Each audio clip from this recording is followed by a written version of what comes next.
Bonjour, bonjour. Aujourd'hui, petite vidéo sur des points clés, des points importants pour ceux qui sont engagés ou qui voudraient s'engager dans des actions positives, des actions altruistes, des actions de bien commun dans leur quotidien. Ça fait 5 ans maintenant que j'ai pris la décision de donner régulièrement de mon temps dans des actions bénévoles et notamment depuis 3 ans et demi dans le recyclage de nos déchets. Vous pouvez voir à ce propos ma petite série de vidéos Objets trouvés. Je mets le lien dans le descriptif. Je ne monétise pas mes vidéos, c'est juste pour le partage. Et bien sûr, quand je suis passé de l'idée théorique de faire quelque chose à la pratique concrète, il y a eu des ajustements à faire et des points clés à comprendre. Ce sont ces points clés dont je vais vous parler maintenant et qui vous aideront, j'espère, à mettre le pied à l'étrier pour ceux qui ne sont pas encore engagés ou bien à s'y épanouir pour ceux qui y sont déjà. On y va, c'est parti. Premier point. Alors, le premier point, ça s'appelle apprendre ou réapprendre à dire je. Je fais, je m'engage, je m'investis, je participe, je trouve mes solutions. Et non pas, c'est les autres, c'est la mairie, ils ont qu'à faire ceci, ils ont qu'à faire cela, les gens, les banques, etc. Non, non, non. Je peux, je fais, je participe, je trouve mes solutions. Réapprendre à dire je, ça c'est le premier point. Deuxième point. Le deuxième point, c'est fleuris là où tu es semé. Alors c'est un peu poétique, mais ça veut dire partez de là où vous êtes, avec vous-même, tel que vous êtes. Regardez et observez autour de vous avec vos yeux à vous. Sortez la tête du smartphone, sortez la tête des journaux et soyez curieux. Et petit à petit, au bout d'un moment, au bout de quelques jours, quelques semaines, etc., vous verrez ce qui demande à être fait, ce que vous pouvez faire. Vous trouverez quelque chose d'essentiel, vous trouverez votre conviction. Et votre conviction à vous, adaptée à vos compétences, à vous et accessible dans votre environnement à vous. Et avec la trouvaille de votre conviction, naturellement viendra la motivation. Et avec la motivation, vous trouverez et le temps et l'énergie de vous investir. Et à force de vous coller à la tâche, d'essayer, de vous renseigner, de faire, vous trouverez aussi toutes vos solutions. Troisième point. Le troisième point, ça s'appelle aujourd'hui, pas zéro, pas rien. Aujourd'hui, ça signifie que chaque jour compte, que chaque jour est un cadeau, que demain c'est toujours demain et que aujourd'hui c'est tout ce que j'ai, c'est tout ce dont je suis sûr. Pas zéro, pas rien, c'est pour se fixer un minimum, pour ne pas descendre en dessous de ça. C'est la seule règle que je me suis fixée quand j'ai commencé. Aujourd'hui, pas zéro, pas rien. Mais pas zéro, pas rien, ça signifie aussi autre chose. Ça signifie ne riez pas au nez des petites choses, des petits gestes du quotidien, ne les sous-estimez pas. Quand on voit un grand problème, la pollution, les guerres, la faim dans le monde, la corruption, etc., on peut vite rêver à une grande solution miracle, simple comme bonjour, il n'y a qu'à faire ceci, faut faire cela. Mais souvent c'est trop simple. On oublie vite que toutes les grandes choses sont constituées de toutes petites choses accumulées et de rien d'autre. Un peu avant le Covid, j'ai eu une période de chômage et j'avais pris l'habitude de faire une petite promenade par jour autour de chez moi. Je voyais de nombreux déchets par terre, près de la rivière où j'allais. Et un jour, je me suis dit, au moins ça, au moins ça, de ne pas revenir à la maison les mains vides. Au moins dans cette journée où j'ai pas travaillé, ramasser un déchet. Même un tout petit truc, un mégot, un bout de plastique, n'importe quoi, je prenais au moins une petite chose. Et ça m'a fait tellement de bien, je m'en souviens encore aujourd'hui. J'étais tellement content de moi parce que, presque sans m'en apercevoir, j'étais passé de zéro, de rien du tout, à quelque chose. Et ça, c'est extraordinaire et ça change tout. Et ensuite, tout le reste a suivi petit à petit. J'ai fait de plus en plus de ramassage de déchets dans la nature, puis j'ai fait du tri de déchets en ville, puis comme je trouvais plein de nourriture et plein d'objets en bon état dans les poubelles, j'ai commencé à prendre des photos, puis j'ai fait des diaporamas, des vidéos, puis finalement j'ai même créé une mini-chaîne YouTube pour en parler. Et en 3 ans et demi, ça représente environ 1300 heures de recyclage bénévole, 1 heure par jour en moyenne. ce qui me laisse quand même 23 heures par jour pour moi, ça va, je ne suis pas trop un fanatique. Plusieurs tonnes de déchets recyclés, des milliers d'objets en bon état redistribués et des centaines de kilos de nourriture en bon état, tout à fait propre à la consommation, dégustés. Une chose est sûre, jamais je ne me serais douté où ça allait me mener, jusqu'où ça allait me mener de ramasser juste un déchet par jour. À l'époque, j'avais juste fait ça comme ça. Donc, ne riez pas au nez des petites choses. Ça n'en met pas peut-être plein la vue, mais c'est le début de tout. Donc, premier point, apprendre ou réapprendre à dire « je ». Deuxième point, fleuris là où tu es semé. Regardez avec vos yeux à vous, autour de vous. Soyez curieux, trouvez votre conviction. Troisième point, aujourd'hui, pas zéro, pas rien. Ne sous-estimez pas les petites choses, posez un geste chaque jour. Et maintenant, quatrième point, la gratuité, ça n'a pas de prix. Bah oui, évidemment, quand c'est gratuit, ça n'a pas de prix. Mais la gratuité d'un geste, d'une intention, c'est tellement précieux que ça n'a pas de prix non plus. En général, quand on commence quelque chose d'altruiste, le plus souvent, c'est gratuit, c'est innocent, on s'investit de bon cœur et c'est très beau. Puis, très vite, ça commence à devenir gratifiant, on commence à trouver agréable le regard de notre entourage, les compliments admiratifs, l'amour-propre qui se développe, etc., etc. Et là, on peut se surprendre à calculer son action pour être de plus en plus en fonction de son intérêt, pour être de plus en plus valorisante. Et on perd la gratuité première. Si cette valorisation ne se présente pas, on peut même se sentir triste ou avoir envie de laisser tomber. À quoi ça sert? On peut devenir de plus en plus intéressé par soi-même au détriment de l'action elle-même. Par exemple, j'avais fait un petit boulot dans une EHPAD, dans une unité Alzheimer, et c'était extrêmement gratifiant d'être dans le rôle de l'aidant, de pouvoir aider toutes ces personnes dans leurs gestes quotidiens qui ont besoin d'aide de manière évidente. Mais si un jour telle ou telle personne se sentait bien, se sentait mieux, gagnait en vigueur, était plus autonome, c'était presque frustrant pour moi parce qu'elle avait moins besoin de moi. À quoi je servais du coup, moi? C'était bizarre. J'aurais presque souhaité qu'elle soit plus malade pour avoir de nouveau le plaisir d'être dans le rôle de l'aidant. Ça illustre très bien jusqu'où peut aller ce mécanisme si sans s'en apercevoir, on commence à vouloir faire quelque chose de bien, mais au fond, on le fait pour soi. Et là, ça commence à dévier. Donc, je vous invite, dans l'idéal, à ne pas faire du bénévolat pour donner une bonne image de vous, pour se valoriser, pour du développement personnel, pour votre éveil, pour aller au paradis, pour gagner des bons points, pour gagner du bon karma ou je sais pas quoi. Parce que ça revient toujours, en gros, à le faire pour soi-même. Donc je vous invite également, idéalement, à ne pas faire du bénévolat contre quelque chose. Contre ce monde soi-disant pourri, contre la société de consommation, contre les actionnaires, contre la mairie, contre etc., etc. Sinon, vous allez juste développer votre négativité. Et le négatif entraînant le négatif, vous finirez probablement épuisé, ou bien frustré, ou bien déçu. Et les résultats risquent fort d'être plus destructifs que constructifs. Donc je vous invite, surtout sur le long terme, à vérifier votre intention et essayer de garder comme boussole intérieure la plus grande gratuité, au mieux de ce qu'il est possible de faire. La gratuité, donc, c'est de ne pas être trop intéressé par soi-même. Ok. Mais c'est aussi ne pas être trop attaché à notre vision des choses et à notre désir personnel de résultat. Et je m'explique. C'est particulièrement vrai pour les choses qui nous tiennent à cœur. On développe une conviction, et puis on s'y attache, et on ne voit plus que ça.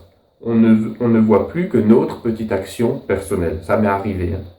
Et comme on s'y identifie, toute personne qui viendrait, même sans le vouloir, contrecarrer notre projet, sera vue comme un ennemi. Oh, et alors qu'au début, on part avec de bons sentiments, il y a vite les sentiments négatifs qui refont surface et on se demande mais où est-ce qu'on va? Et comme on veut la réussite de notre projet, c'est quand même plus valorisant, on développera de plus en plus notre volonté de contrôle pour maximaliser les chances de réussite. Je veux réussir, je veux réussir. Et avec la volonté de contrôle, vous avez toutes les chances d'entrer en conflit avec autrui.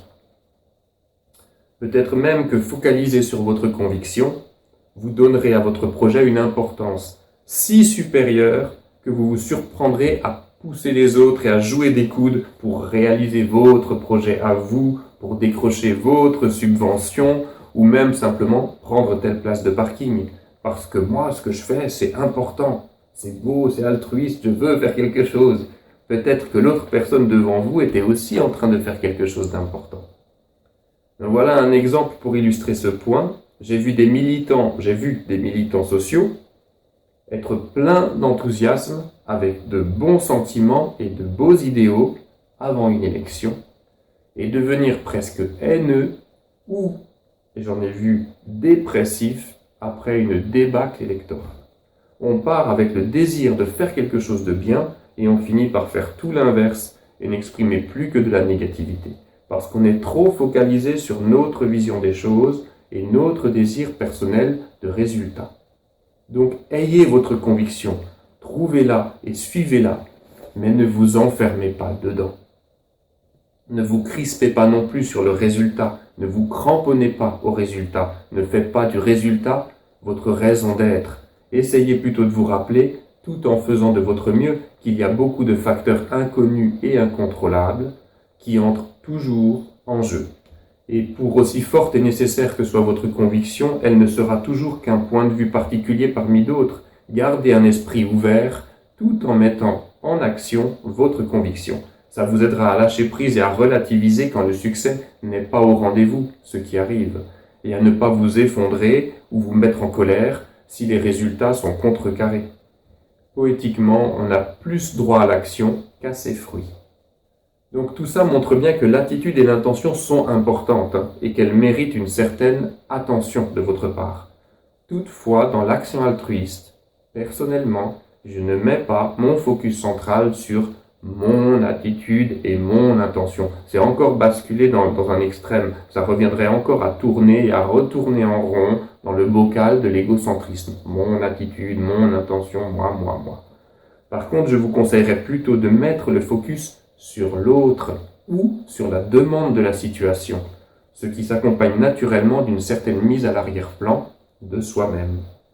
Ça se justifie très nettement dans les cas de force majeure, par exemple. Là, c'est clair, si je me trouvais dans une situation dramatique, à fuir une guerre, à marcher 2 jours avec mes enfants sans trouver d'eau à boire, et que le 3e jour, quelqu'un vient m'offrir un bidon d'eau, je me précipiterais sans doute sur le bidon d'eau plein de soulagement de l'avoir reçu.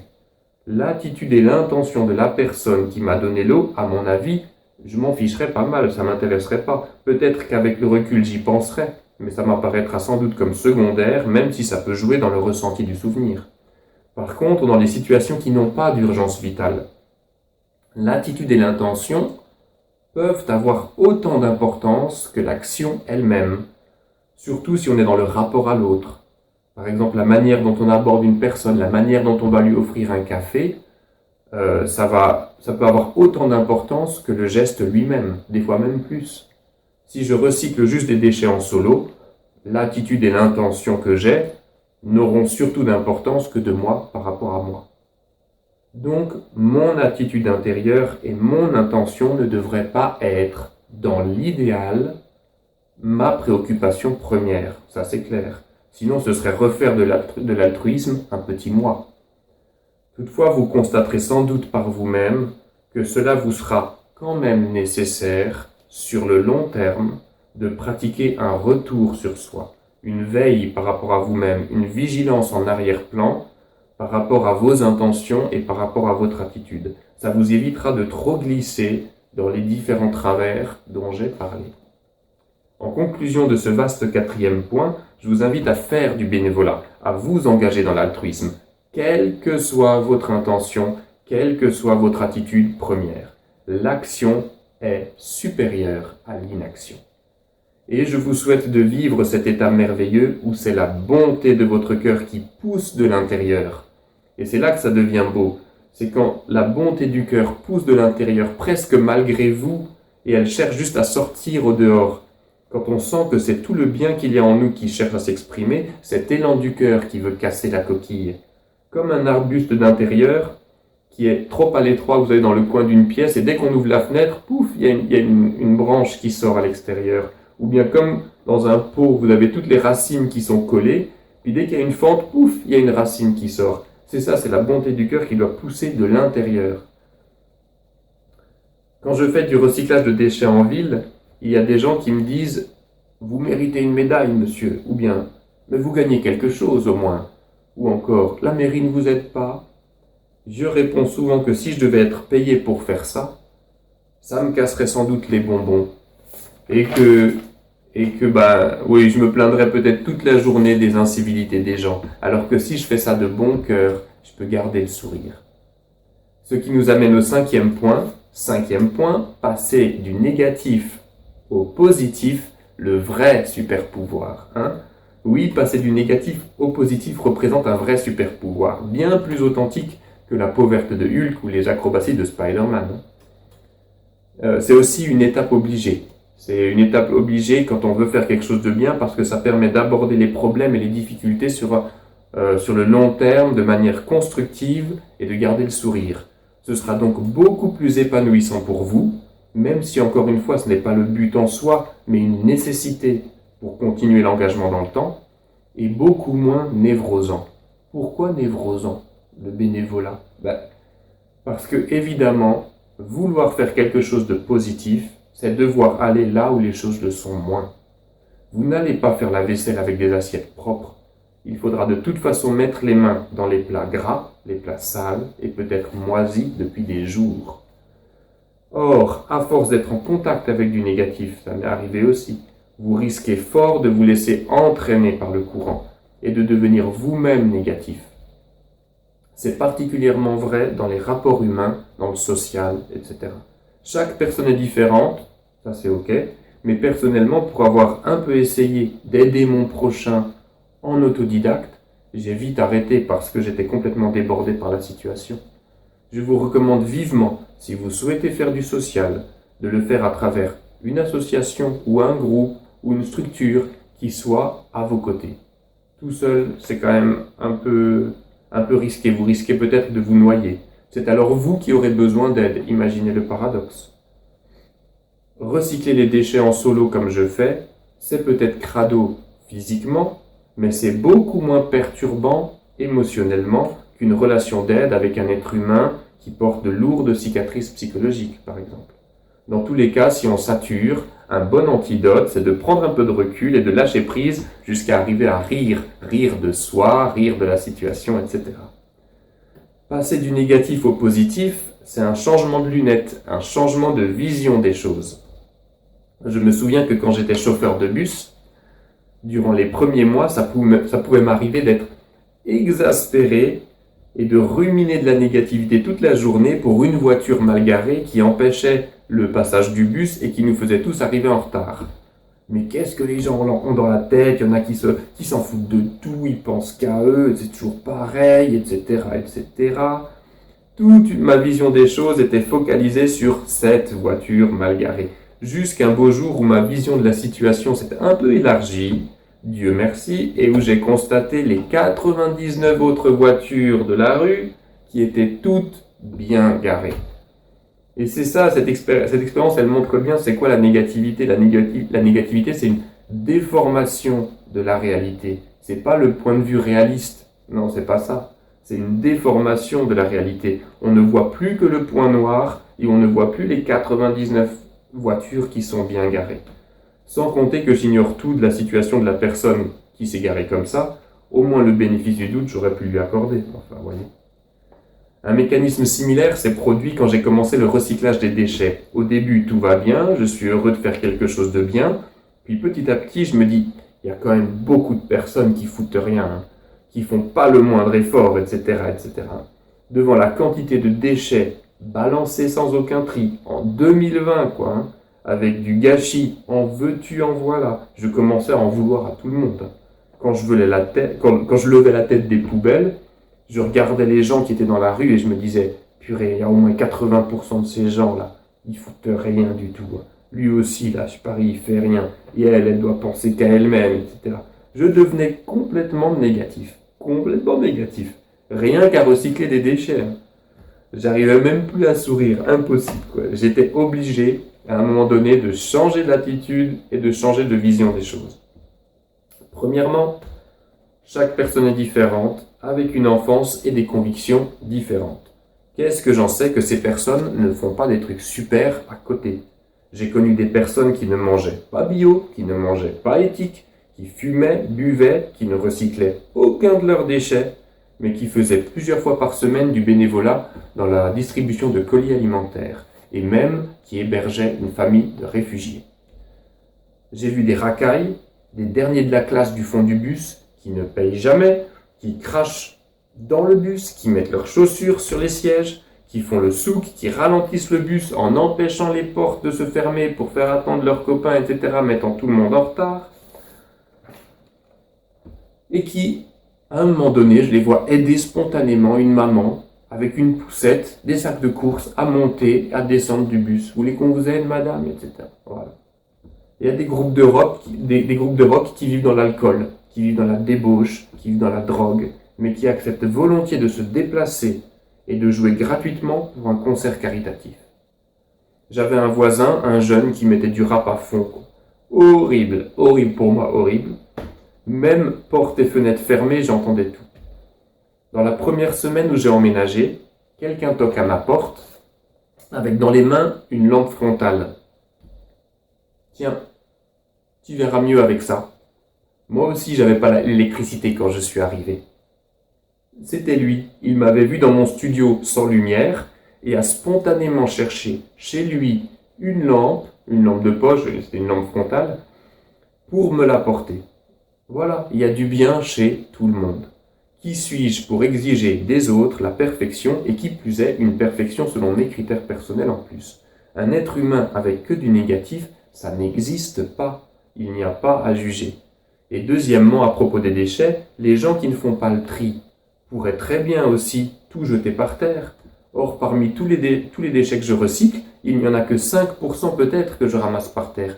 95% sont dans les poubelles. Ils sont pas triés, mais ils sont déjà dans les poubelles. Ça, c'est déjà quelque chose. Donc c'est bien ça la négativité. On se focalise sur un point noir et on ne voit plus le blanc autour. Bien sûr, pas besoin de tomber dans l'excès inverse non plus. Donc, les gens mettent leurs déchets dans les poubelles. Moi, ensuite, je prolonge leur geste, je prends les déchets des poubelles de rue pour les amener aux poubelles de tri.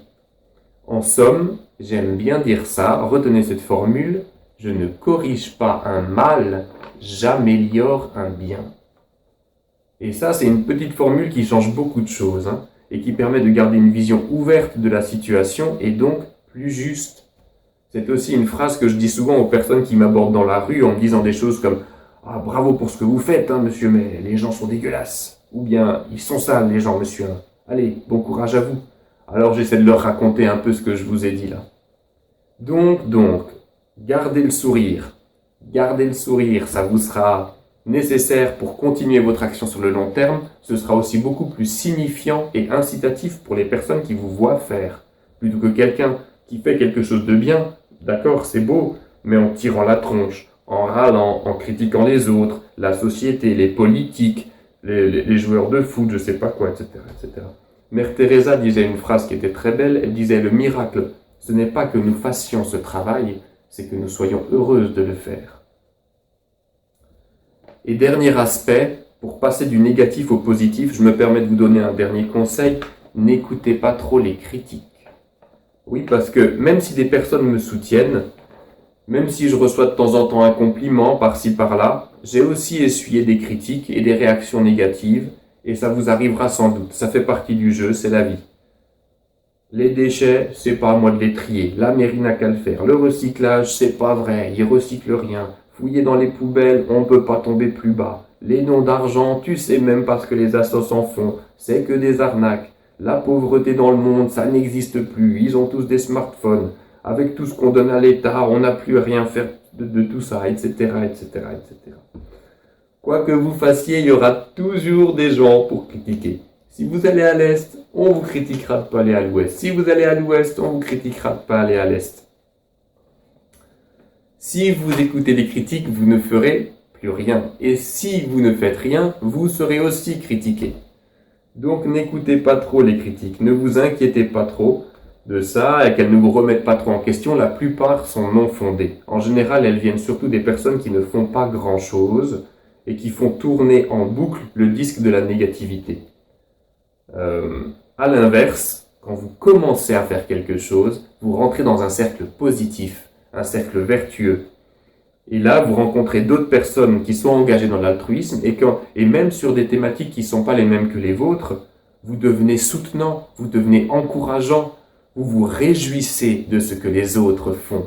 Et ça, c'est une excellente nourriture, ça nourrira aussi votre action. Donc le 4e point, c'était la gratuité. Ça n'a pas de prix, vigilance sur l'attitude et l'intention. Le 5e point, c'était passer du négatif au positif, le vrai super pouvoir. Et maintenant, 6e point, se fixer des limites. J'en ai déjà un peu parlé dans le point 2. C'est motivant de se fixer un minimum facile à réaliser, une limite basse, pour mettre le pied à l'étrier et sortir de son nombrilisme. Par exemple, aujourd'hui, pas zéro, pas rien. Juste un déchet par jour, une bonne action par jour, quelle qu'elle soit. Ça vous sera peut-être aussi utile de noter combien de temps vous consacrez à votre action, par jour ou par semaine. Alors ça fait pas rêver, on se flique, etc. Mais en fait, ça permet d'être droit avec soi-même, ça permet de moins rêver, ça permet aussi de comparer. Comparer combien de temps je passe devant la télé, combien de temps je passe devant les séries Netflix, etc., etc. Ça permet de se mettre une petite discipline et de passer par des petites prises de conscience. Si on fait quelque chose juste quand ça nous chante, ça peut très vite être dissolu. On rêve de faire beaucoup de choses et on en fait de moins en moins. C'est bien de se mettre une petite discipline, surtout au début. L'autre aspect de se fixer des limites, c'est de se fixer une limite haute. J'ai besoin d'un certain équilibre dans ma vie. Si je veux faire plus et que je me transforme en une grosse boule de stress, ça va pas aller. Si je veux aider plein de gens et que mon propre bateau coule, ça n'ira pas non plus. D'où l'importance aussi d'équilibrer son action par des moments de recul. Donc fixez-vous une limite haute, fixez-vous une limite basse. Et dernier aspect, comprenez que vous ne pourrez pas tout faire. Quand j'ai commencé à m'intéresser au recyclage, mes yeux se sont ouverts sur une réalité que j'avais jamais vraiment regardée. Et petit à petit, j'ai vu de plus en plus de choses à faire, trop de choses. Il a fallu apprendre à laisser tomber certaines choses, ce qui n'est pas si facile quand on a commencé à s'investir, qu'on a réussi à se mobiliser, à faire les choses, qu'on commence à trouver ça super. Mais par exemple, pour être efficace, j'ai dû prendre la décision de ne ramasser que les déchets susceptibles d'être recyclés et que je peux amener aux poubelles de tri avec mon vélo. Des vêtements détrempés et sales? Non. Des journaux tout collés mouillés? Non. Des appareils ménagers? Non. Je ne peux pas les stocker chez moi non plus pour les amener à la déchetterie, ça marche pas. Des déchets trop petits? Non plus. Des mouchoirs sales? Non, ça va pas. Si c'est trop crado, si c'est trop difficile d'accès dans les buissons, etc., je n'insiste pas, il y a assez à faire à côté. Donc se limiter, ça permet d'être plus efficace dans ce qu'on fait. Et le 7e et dernier point, c'est de l'inspiration naît l'action. Comme dirait Frédéric Bedeau, c'est son projet Imagine. Nourrissez-vous des belles actions que d'autres font et parlez-en. Soyez inspirés par ce que d'autres font et témoignez des vôtres pour participer à cette diffusion d'actions positives. Ne les gardez pas pour vous par pudeur ou par humilité. C'est à force de voir autour de moi des exemples d'altruisme, des petits gestes de bonté, d'avoir vu des vidéos de gens super qui font des gens ordinaires qui font des choses extraordinaires, que j'ai senti que moi aussi je pouvais participer à faire quelque chose de bien. Un jour particulièrement, j'ai assisté à un programme d'Amma, la sainte indienne qui prend des gens dans ses bras. Et j'ai vu des centaines de monsieur, madame, tout le monde venir de loin, bénévolement, pour donner de leur temps, donner de leur énergie, pour organiser l'événement avec un enthousiasme communicatif. Et si tous ces gens pouvaient le faire, mais moi aussi je peux participer, on le sent. Donc ça a été un gros déclic, mais des événements comme ça, il n'y en a pas tous les jours. Alors une des choses que je fais, c'est chaque semaine, je regarde au moins une vidéo positive, inspirante, sur l'altruisme, sur le bénévolat, avec des témoignages de gens engagés. Et ça fait beaucoup de bien. Ça m'a beaucoup aidé, ça m'aide encore, ça vous aidera aussi et ça en aidera d'autres. C'est pour ça que j'ai fait sur ma chaîne YouTube, si vous cliquez sur mon image de profil, l'image du clown, vous verrez plusieurs playlists. Il y a une playlist avec plein de vidéos sur le bénévolat, une playlist avec plein de vidéos sur des personnes qui ont des engagements de vie qui sont super, une playlist avec des personnes qui ont des engagements professionnels qui sont super. Et tout ça, c'est en libre accès, c'est pour vous. C'est toutes les vidéos que j'ai trouvées, que chaque semaine je regarde et je les enregistre dans ces playlists pour qu'elles soient à disposition. Et ça fait du super matériel pour se motiver, se stimuler et voir toutes les belles choses qui sont faites. Jetez un coup d'œil, regardez un témoignage inspirant par semaine, ça change la vie. Et si vous en connaissez, partagez-les moi. Je suis toujours content d'en découvrir, vous pouvez laisser un message dans les commentaires. Et pour nourrir votre motivation aussi, je vous invite à regarder une petite vidéo que j'ai faite qui s'appelle Heartful Prayers, commencer l'altruisme par les pensées, où j'expose une petite méthode pour nourrir la bonté en vous en formulant des belles pensées, des pensées altruistes. Si on n'utilise pas son corps, qu'on ne marche pas, qu'on ne bouge pas, il ne se développe pas et il tombe même malade. Si on n'entraîne pas sa raison, son intellect à l'école ou dans la vie, si on ne fait pas bouger ses neurones, il ne se développe pas non plus. C'est pareil avec la bonté du cœur. Tout le monde a cette graine au fond de soi, mais pour lui permettre de germer et de devenir un grand arbre qui sort ses branches à l'extérieur, il faut s'entraîner dans les pensées et dans les actions. Voilà, chacun peut. J'espère que cette vidéo aidera les gens à s'engager ou pour ceux qui le sont déjà, à s'y épanouir. Meilleure pensée pour tout le monde et peut-être à une prochaine. Merci.